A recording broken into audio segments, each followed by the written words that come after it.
our old friends at Halliburton, Dick Cheney's former company, of course, no-bid contracts up the wazoo. And recently, we found out that there was waste and fraud in Iraq contracts, including $10 billion. And that's the U.S. money. We lost $8.8 billion of Iraqi money. Lost it. Gone. $10 billion in fraud and waste of U.S. money from U.S. contractors.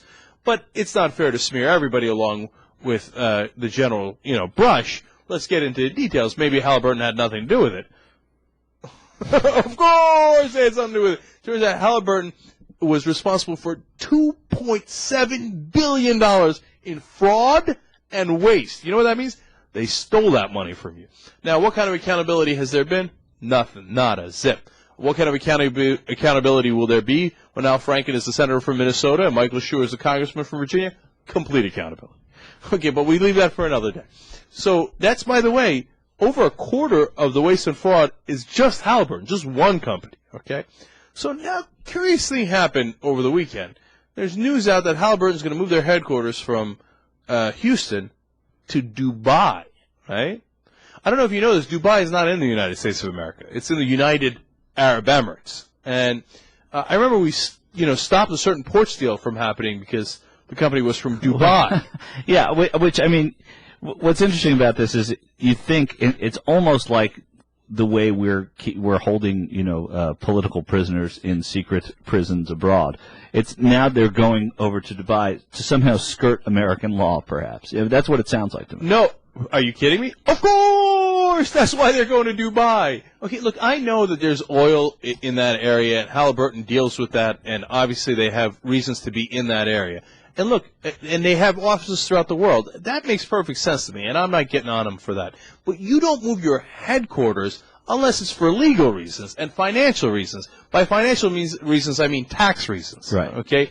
Now, have there been instances in the world where somebody moved their headquarters from Kansas to Nebraska because they moved their family or they set up a new plant in Nebraska? Of course, that's happened.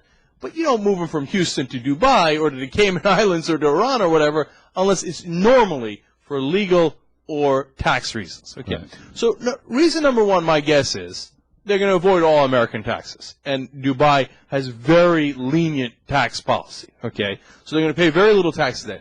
Now, when they move to Dubai, and that's it, they're going to move, right? Yeah. They move their headquarters. Now, why would we give no-bid contracts, let alone any contracts, to a company headquartered in Dubai when for defense contracts, American defense contracts, to a company in Dubai? Why would we do that? Why? And then on top of that, we give it to them. And by the way, they don't pay taxes on that, okay? Right. On the deals that they get in Iraq. And they don't even have any competition for it. And on top of all that, they're not even going to pay any taxes to anything for us anymore. Halliburton is an area, and I don't know if this move is in reaction to something that they know that we don't know.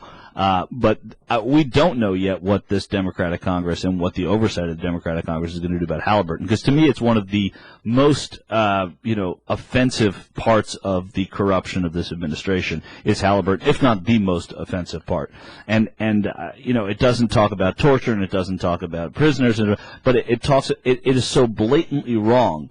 And it leads me to think that there must be something going on that they know about that we don't know about as far as what Pelosi's doing in terms of oversight. Kind of one of those exaggerations. So I just calm down, Michael. Just calm. Okay. Here's your only problem. You're 100% right, 0% wrong.